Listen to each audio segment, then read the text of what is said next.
Hey guys, welcome back. We're here with another episode on our mental health platform. Thank you for listening in. Today's talk is going to be, I think, a little bit different than what you may have heard with us in the past. I have an amazing guest. I'm going to ask her to introduce herself in a second. But yes, do hit those like, subscribe, follow, whatever buttons. I don't even know which ones there are, but you guys do. So, would you like to introduce yourself? Yes, thank you so much for having me here and for this opportunity. My name is Nora and I am a breakup recovery coach.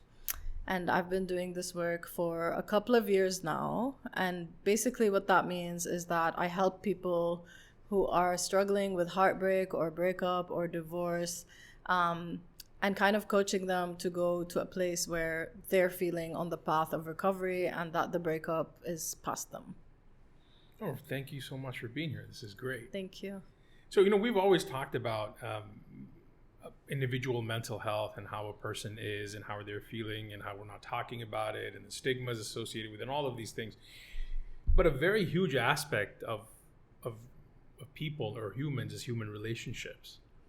And I was having a very interesting discussion with a friend just last week about why people keep finding the wrong people for them. Yeah. And then they kind of get into relationships that they shouldn't have gotten into relationships with, and then things change and people grow. And I mean, it could be 100 different things that are going on. But what I've always found very, very interesting, or rather more interesting than why people get into the bad relationships, is why do they struggle to get out of them? And what exactly are they waiting for to tell them that it's time to get out of a bad relationship or a relationship that's not working? I don't want to use the word bad, let's say. Yeah. A non-functional relationship. So I think let's start with that. Tell me a little bit more about why you think people struggle to get out of relationships that aren't working. Okay, that's a really great question. I mean, I think even in non-toxic relationships and non-abusive relationships, it can be really hard to exit just because we have hope. Sometimes we love the person so much and the love is there, and I think it takes us a long time to realize that the love might not be enough. And I think as a culture we also idealize this idea that love is sometimes enough, and then with time and with experience and maybe staying in that relationship and seeing how much it's not working, we arrive at that conclusion that love is sometimes not enough. And I think that's a long, hard journey. And sometimes you just really want to hold on. And I think in the case of toxic relationships, it's a lot more complicated, like why someone might stay in that relationship for a long time. And I think the number one reason is because in the beginning of this kind of relationship, or any relationship really, but especially in those kind of toxic relationships, there's like a love bombing stage in the beginning, and you feel like you're on cloud nine because someone is loving you so much and putting you on this pedestal. And then the moment you kind of become human or make a mistake or you have some kind of flaw, you kind of like fall off that pedestal so fast. And I think people get really stuck when they are trying to get back up on that pedestal, and they get stuck kind of trying to explain like, hey, I'm not that person you think I am. And they get stuck trying to change their image inside of their partner's head, and the other person kind of already made up their mind, or they maybe like you being in that position because it gives them some leverage and some control. So I think that's why people get trapped in toxic relationships specifically. Yeah. That's interesting then what you said. It makes me think of a lot of the relationships when we get into them. Are we really even presenting our true selves? I mean, have the movies and the socials, have they glorified and overly romanticized relationships, do you think? I think that we probably don't enter being like 100% ourselves. We're always trying to put on a good show, but I don't think this is the same as being deceptive or lying, or I mean, those are very different things. I definitely think our cultural environment definitely impacts the way that we think about love, and it's something we cannot actually emphasize enough, like how much it impacts us, because things like movies or books, they give us so much scripts and so much frameworks. Like, they give us things like, what is the man supposed to do and what is the woman's role, and also like how do you repair conflict. Like, sometimes in movies you learn that repairing conflict is through like big grand gestures, but they never show in the movie the hard and tough conversations you have in the back of the scene. So I think, yes, we learn a lot from those things, and then we also have really high expectations of how easy it is to be in a relationship, because even in a very good relationship, there's so much work that happens behind the scenes. And I think obviously movies don't show us that, and I think a lot of times we feel like the first sign of conflict, the first sign of a trouble, we want to just immediately exit because it's not the fantasy that we've kind of been sold. Yeah, I hear what you're saying. It makes sense also, because if that's the exposure that we have, and and this is what we're told, that this is what love is supposed to be, and I think maybe we go in with a false impression of what the reality of a partnership or a companionship should be, and when in the process of figuring out who we want as a significant other or someone we want to live life with, grow with, I think a lot of these conversations aren't even had prior to jumping into a relationship or taking a relationship to the next level or getting into marriage, because you're still in that pre-honeymoon phase, and then they say after you get married you're in the honeymoon phase, and then it fizzles out, and then it's what, survival? Nobody kind of wants to talk about the whole package. They just want to talk about the nice stuff that you see, like you said, in the movies. Exactly. And I don't know if like survival is the word I would use. That sounds so grim, but it depends who you're talking to. I got some people who would be survival would be a good word. I think it's more like sustaining. Like, I think love is something like you have to sustain, and it's something very active. Like, it's a noun, right? Like, I love you, but it's also a verb. Like, I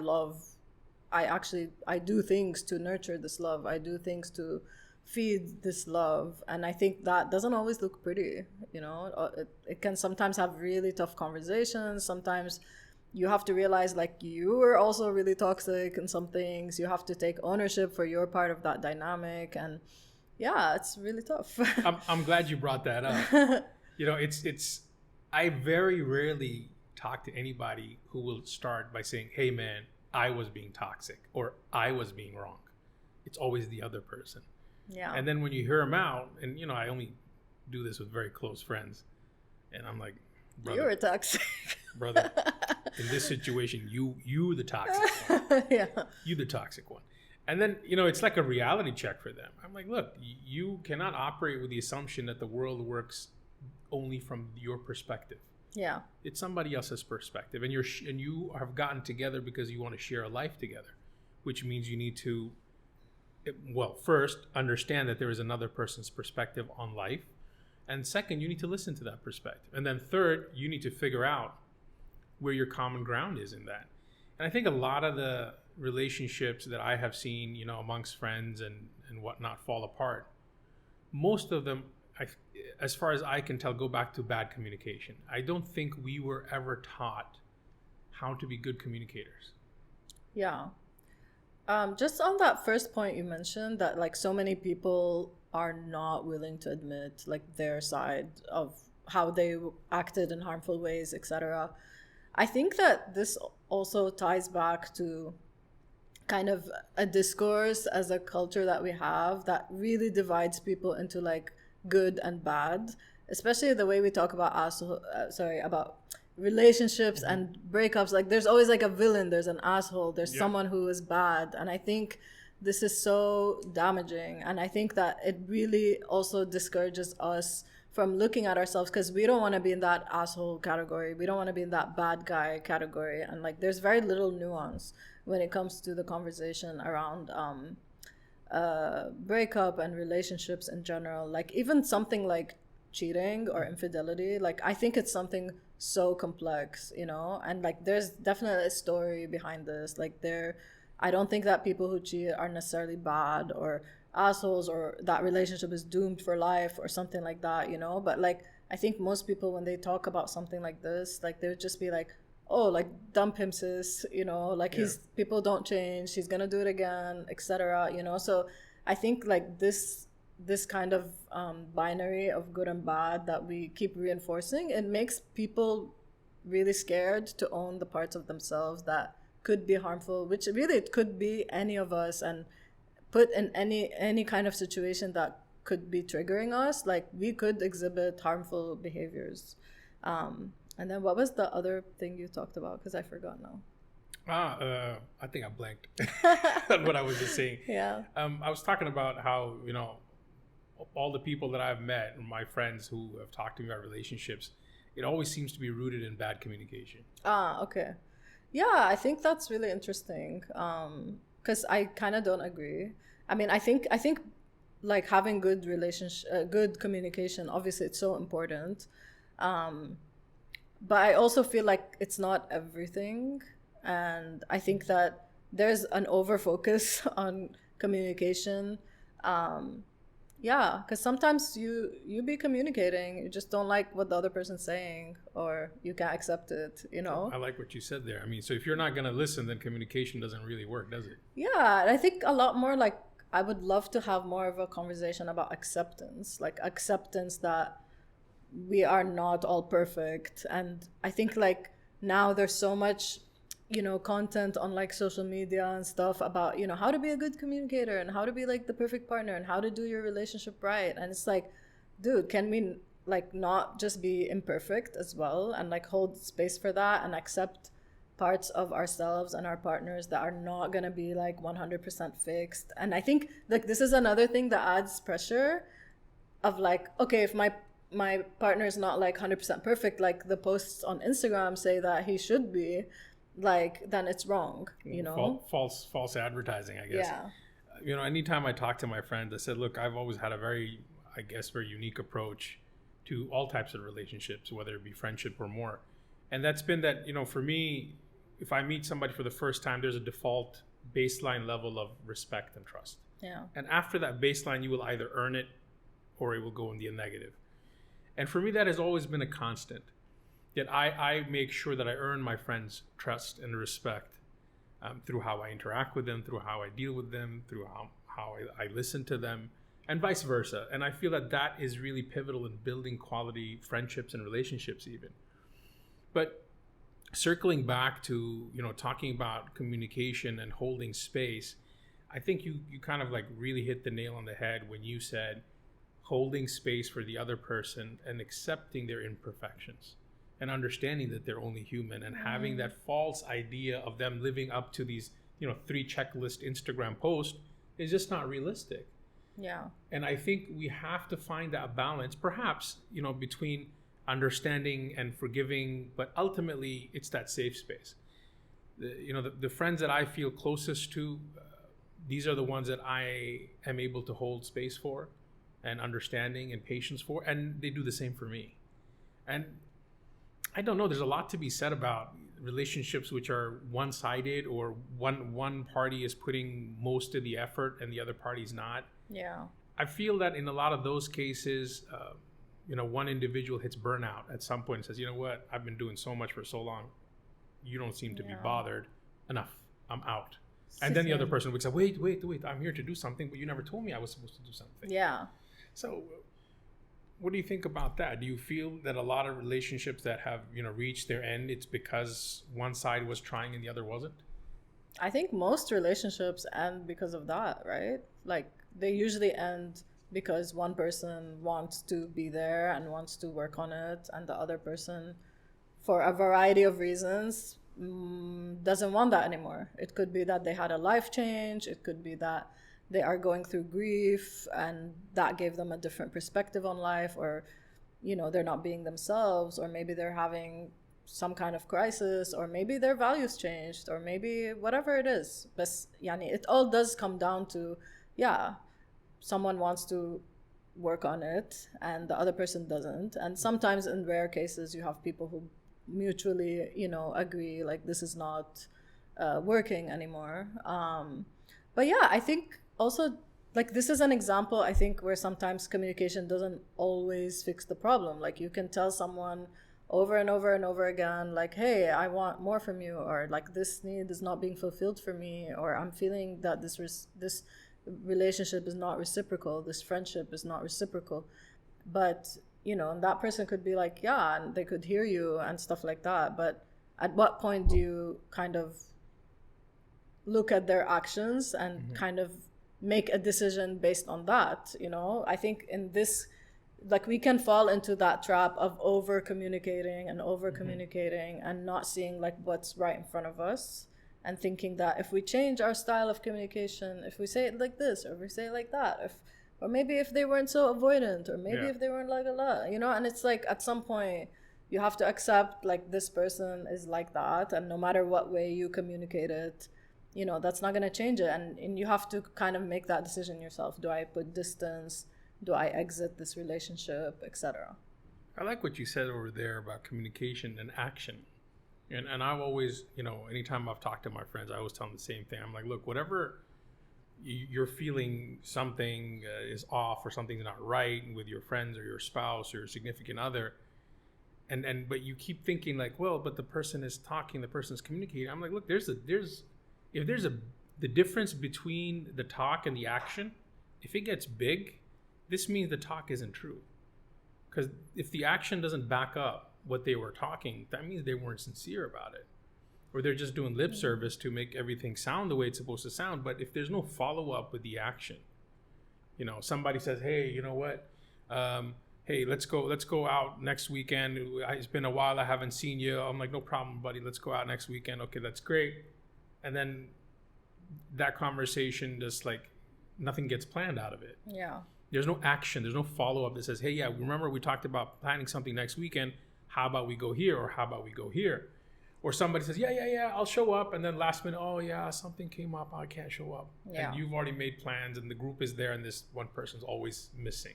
Yeah. So I think maybe that gap between the talk and the do, or the conversation and the action pertaining to the conversation, it's always kind of been enlightening to me. I remember Maya Angelou, I believe, she said that listen to people, they tell you who they are. And what I took away from that is listening is not just hearing what they're saying, but watching what they're doing also. Right.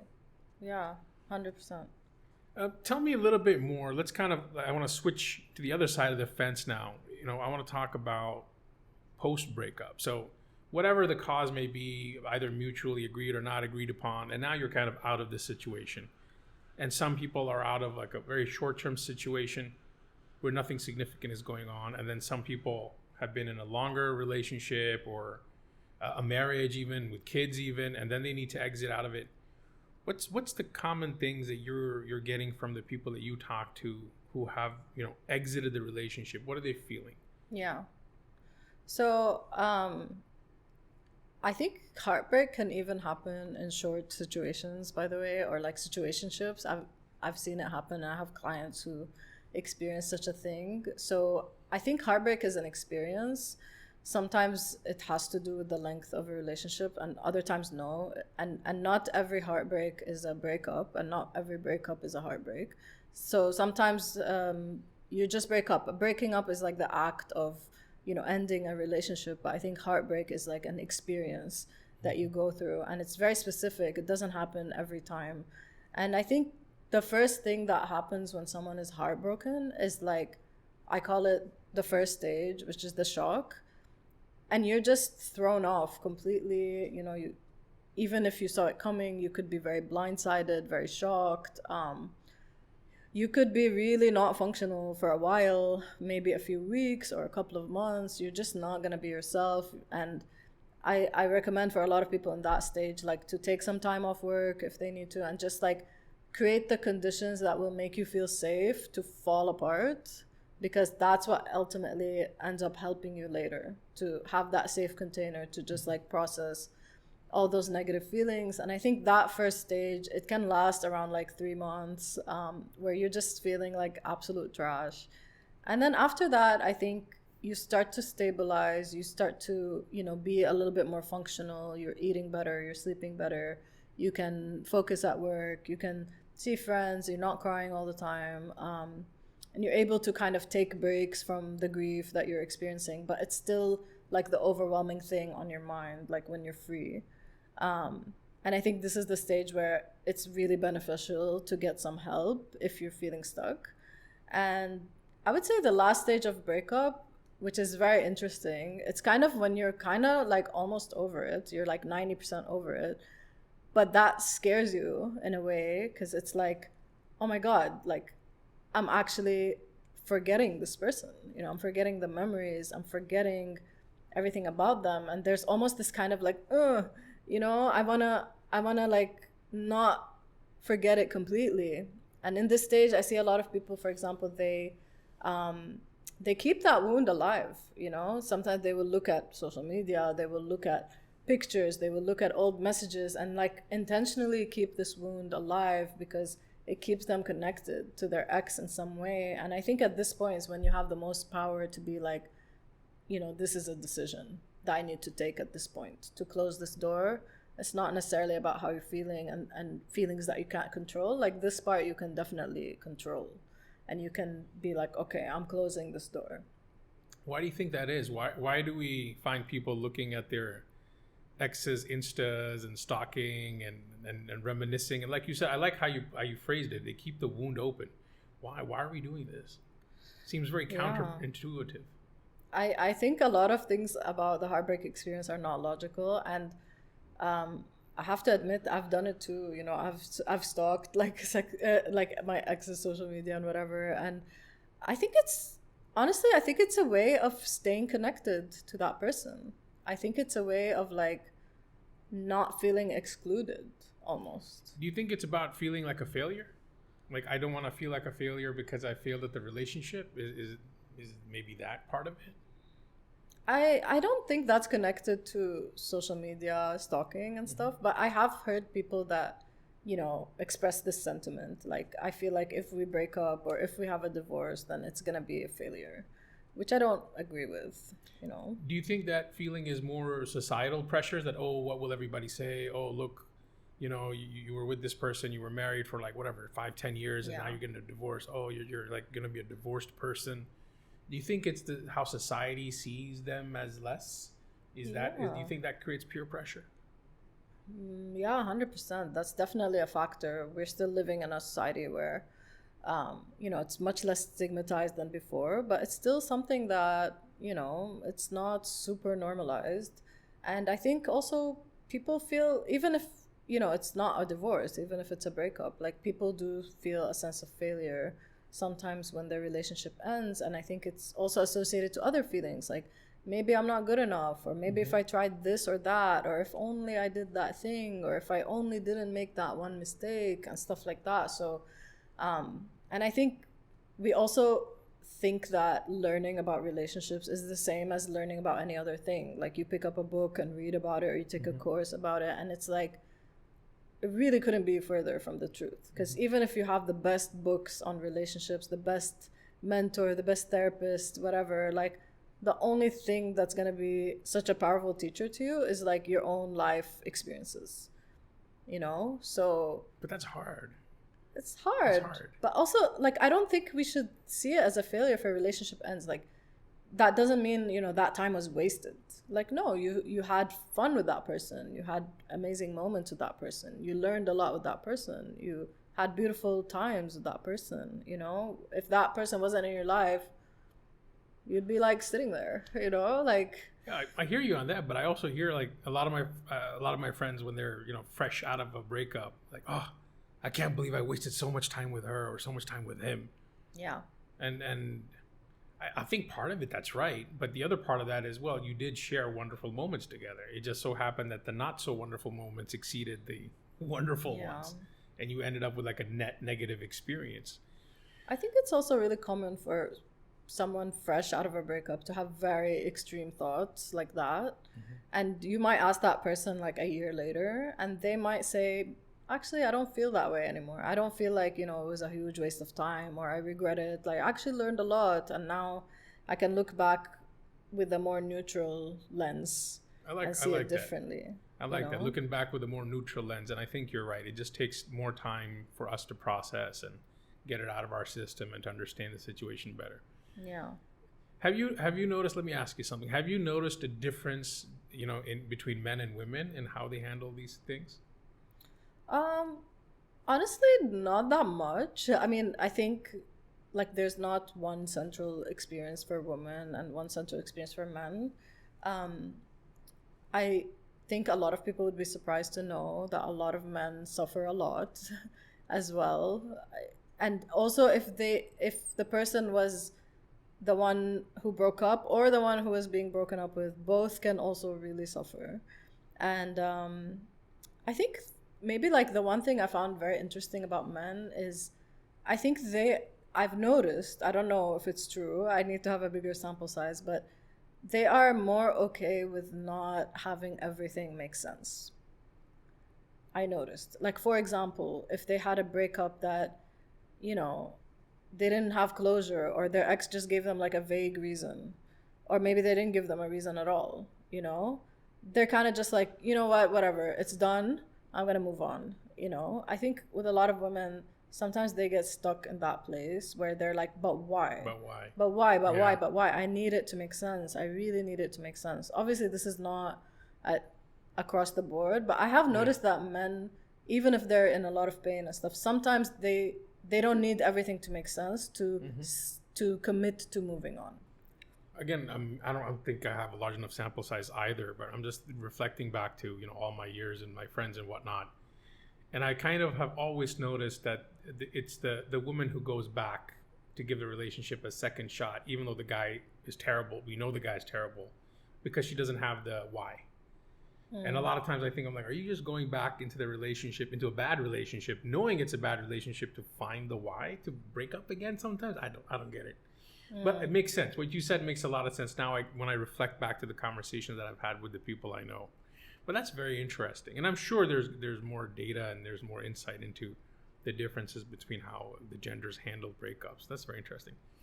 Talk to me a little. One of the things I remember that we were on our initial call with, that I talked to you about, that I wanted to bring into today's podcast. Anytime we talk about the whole breakup thing, automatically, everyone, close their eyes, they're going to see like this young couple in college and they're just getting to know each other and whatever. But what about people who have, kids who are teenagers, they've been married 15, 20 years, and then they're getting a divorce?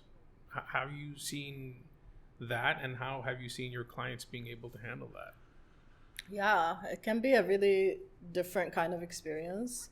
I think when you're with someone that long, it can be many different scenarios. It could be that if you didn't have a big heartbreak before, and that is your first heartbreak, which happens in your 40s or 50s, it can be really intense. And a lot of people have that experience. They get their heart broken as a teenager, and a lot of people don't have that experience. Their first heartbreak is when they are 40, is when they're 50. And I think a lot of times in those cases, people feel like something is wrong.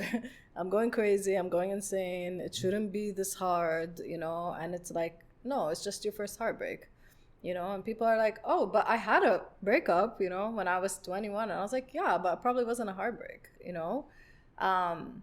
I think another experience is sometimes when you're with someone for that long, and if you're unsatisfied in the relationship or unhappy in some way for a really long time, you already grieve the ending of the relationship when you're still in it. So by the time you exit, you're kind of just ready to start living your life. So sometimes that's one of the two experiences I've seen with the group of people who are a little bit older and experiencing divorce. Some people are just so exhausted by a divorce that by the time, like, I think also the feelings around divorce and breakup can be quite different, because I think someone who is in a divorce process, which could take a really long time, by the end of the divorce, they're kind of just like, I'm glad it's over.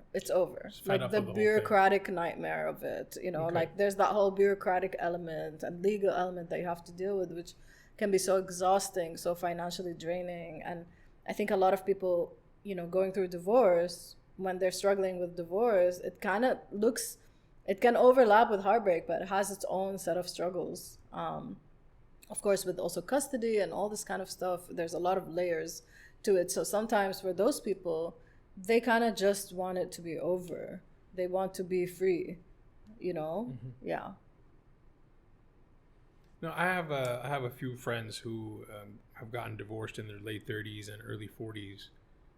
Some had kids, some didn't have kids, and very rightfully, what you said, it was just such a drawn out paperwork and legal process that it was just exhausting. And at the end of it, they were just glad that it's over with. But I think the only thing that really complicated the situation for them was when the significant other wanted to create trouble and make the process even more difficult out of whatever reason. Yeah. And I think that situation is tough as it is, as you said. But then when you have kids involved, and if the kids are younger, it's significantly more difficult. Kids, I think, once they get into their late teens, they've seen enough of the world to understand, okay, our parents aren't really compatible. Maybe they were at one point, they're not anymore, and they'll just be happy if they just go their own way. Yeah. Have you had conversations where you find couples just trying to make things work for the sake of the kids?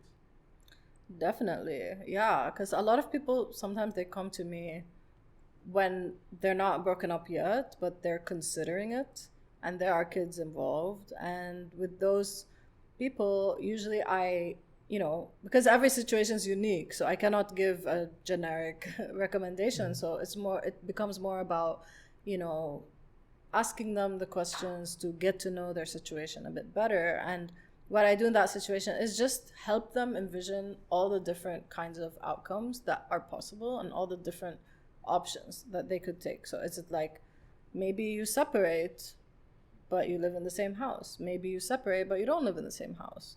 Maybe, you divorce. Maybe you stay together for the kids until they reach this kind of certain age or reach some kind of milestone. And what would that look like, living together in a house where you are bound to be by circumstances until, so how do you create the conditions to be healthy or create your own kind of independence while you're still living together? So it can be so many different kinds of options based on the situation. It's interesting. I like the perspective that you brought to this, because again, we go back to where we started our conversation, is that everyone just feels like everything has to be so binary. Yeah. And I even think with this, it's binary. I'll be honest with you, I haven't seen a lot of couples that I know who have gone through divorce who were able to be pleasant with each other afterwards. The few that I know who are, on friendly terms, to put it politely, is the ones who got kids who were older and they were able to say, like, okay, you know what, fine, we've drifted or whatever's happened. Yeah. You enjoy your life, I'll enjoy mine. And when it comes to the matters of the kids, now we are gonna team up and co-parent essentially. But most of them, unfortunately, and I think it's just sad that if you're going to be vindictive towards somebody else, you're going to take it out on the kids. That's just, in my mind, that's very petty. But that's what I've seen happen. Especially when the kids are younger, you'll find one or both, filling the ears of these young ones against the other parents. Saying, oh, your parent was so bad. The other parent did this and did that, and so on and so forth. And then I think this really screws the kids up. Yeah. If they're at a young age. Like I said, I think, 14, 15 and older, especially with access to the internet and the social and the kids that they have in their circles at school, I think they have enough exposure to understand what's going on. But nonetheless, I think the process really can't be easy. So let's change a little bit perspectives on things. Let's talk about, I'm in a relationship. Let me set up a scenario for you. I'm in a relationship. I see it about to crash and burn. And I know there's no way that this is going to recover. We're just two very different people. We were great at dating, but then with time we realized that we're just too different for whatever reason, right? So now I know this is an eventuality that's going to happen. And then it happens. So what can I do that's healthy for me to kind of come out of this process in the best way? Yeah. I think in the very beginning stages, don't try to rush the insights or the learning too fast, because you're going to maybe be very devastated. Maybe it's best for you to focus on just getting yourself to a good baseline of eating well, sleeping well, functioning well, calming your nervous system. So I wouldn't recommend, for example, jumping straight into reading books and going to therapy and blah, blah, blah, like right when you're super fresh out of it.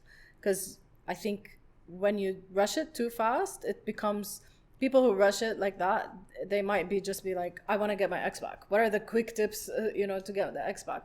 And I don't think you learn when you're in such a panicked state. I like what you said there. You need to learn. This is what's important. Because you could just say in the same thing, I want to either get my ex back or I want to jump to the next person. Yeah. Because I can't be a failure in a relationship. So I think, like you said, that gap is important for learning. Excellent. Exactly. And then I think the second stage, like you need to have the safe circumstances for you to actually also think about how did I contribute to. That's a tough question. Yeah, but like what makes it easier? It makes it easier to have people around you that are not going to vilify you, are going to be compassionate with you even if you made a mistake, or working with someone like a therapist or a coach who can provide that non-judgmental and compassionate space for you. And I think it's also really important to not take responsibility for things that you should not be responsible for, because I think a lot of times people blame themselves for everything, or start thinking, I'm not good enough, or this happened because I'm not worthy, etc. And sometimes it's like, dude, that person was just an asshole. And you need to let that responsibility be theirs. You can't be like absorbing everything.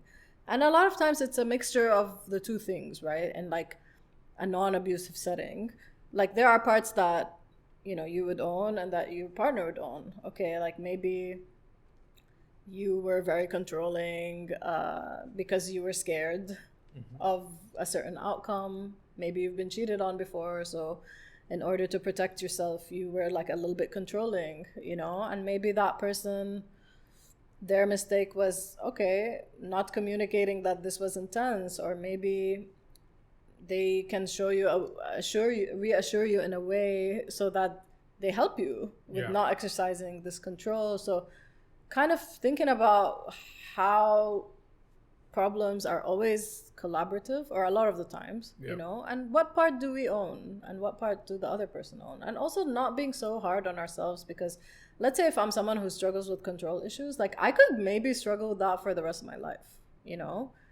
and it just becomes about like accepting that this is something I struggle with. All I can do is get better at managing this. Maybe I'm never going to eliminate this. And I'm still lovable, I'm still lovable. I still deserve love. I'm going to get love, because a lot of people find love. No one's perfect, right? Like some people, who are like really not perfect, and they find love, So everyone has their thing or two or three things, and I think a mixture, when you accept that about yourself, it actually becomes easier to work on it, because you don't feel like what you said before, like a quote unquote failure for not being perfect in some way. Thank you for sharing. That's wonderful insight. And one of the things that just stuck out to me, what you just mentioned, is am I deserving of love? And when you mentioned that, a lot of stories and a lot of people popped into my head, over the years, the friends that I have talked to and the situations that I have seen.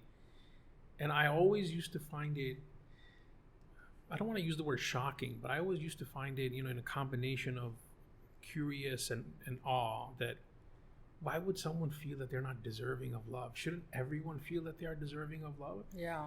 Does a breakup cause you to feel that? Or is that something you always felt and then it got kind of like magnified? Yeah. Like, what do you think? Yeah, I mean, I've been thinking about this actually, like, statements like, maybe I'm not worthy of love, or I don't deserve it, or I'm not good enough, or I'm too much. And I don't believe in it. I don't think it's a thing. I don't think that there's like something scoring us of, hey, this Ali is worthy of love, or Ali is deserving of love, and Nora is like 3 out of 10 deserving of love, and Ali is a 7 out of 10, or Ali is 7 out of 10 good enough, and Nora is like 2 out of 10. Like, no one is ranking this stuff. But why do people feel that then? I think it's stories that we invest in and we tell ourselves, and we can change them. You know, it's very easy to fall into a story that you're telling yourself and think it's objective truth, you know? I like but that. it's not. So you shift the narrative, you shift the Yeah. perspective. And it's very hard to do that, of course, when you're in a lot of pain, or if you've had so many experiences that, you know, I got dumped 3 times. All my major relationships ended up with me being dumped, you know, or me being cheated on, or me being what. So it's like, okay, but that is like a sample size of 3 people, or even 10, even 100 people is like a really small sample size, you know. So, but it's like, people make these kind of stories. They think that they are objective truth about themselves. And a lot of my work as a breakup coach is actually like really getting you to challenge this thought and really getting you to understand that, listen, this is not an objective truth, you know? This is something you can exit the thinking about, and it's not serving you. It's not serving you to think like this. I think you're right. I agree with you 100%. It makes sense. I was talking to a friend, and I was telling her, I'm like, look, to me, the worst lie you can tell is a lie you tell yourself. Yeah. And I think this is exactly it. This is a lie that you're telling yourself, and it's the worst because you believe it. It colors your whole world. And then you're basically, exactly as you said, it colors, it taints your perspective on everything. Yeah. I think that's very interesting. I was reading something a few days ago, and you know, when I talked to my friends, actually just recently I was talking to somebody 2 days ago about this, and I had read this, I think last week maybe. It was about grief. And I don't remember exactly, but it was something along the lines of that grief is essentially love that has nowhere to go. Yeah. You know, it could be someone, a loved one that you have lost, or a relationship that you have broken up with, but you carry that love, but now you got nowhere to put it. And now since it's got nowhere to go, it becomes grief. And I just, you know, I sat with that for a while to think about it. And I remember texting a friend, I'm like, what do you think about this? And then a conversation came out of it. But well, the topic we're talking about is not a pleasant one. But the reality of the situation is, I think we all need to work on it. And then, like you said, a lot of learning needs to happen, and we need to hold space for ourselves and give it time, and then work with somebody. There's so much like parallels between grief and heartbreak. Yeah. And I think the lessons that you can get from either grief or heartbreak, like, they will really help you in any tough time in your life.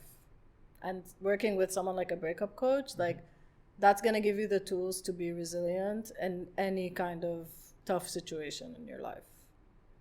Well, great. Thank you so much. So before we wrap up, you know, please share with the audience where we can find you. Yes, so you can find me on Instagram. My name on Instagram is Breakup Coach Nora. So Nora, that's how I spell my name, but I pronounce it Nora. But yeah, so Breakup Coach Nora, and I guess you will tag me as well. Yes, I will put on the post. I'm also on TikTok. Yeah, and I have a website, which is breakupcoachnora.com, and there you can find all about me and my services and all the ways we can work together. So yeah. Fantastic. Thank you so much for taking the time out to come talk to everybody today. Thank you. Great conversation, and even more wonderful insight. Lots to think about. And, you know, the only thing I'm going to just add to close it out is I think we need to be humble with ourselves, and we need to be kind to ourselves. Definitely. And then I think that's where you start the rest of the journey towards recovery. That's the root of, you know, all getting through difficult times, really. Great. All right. Thank you. Thank you so much.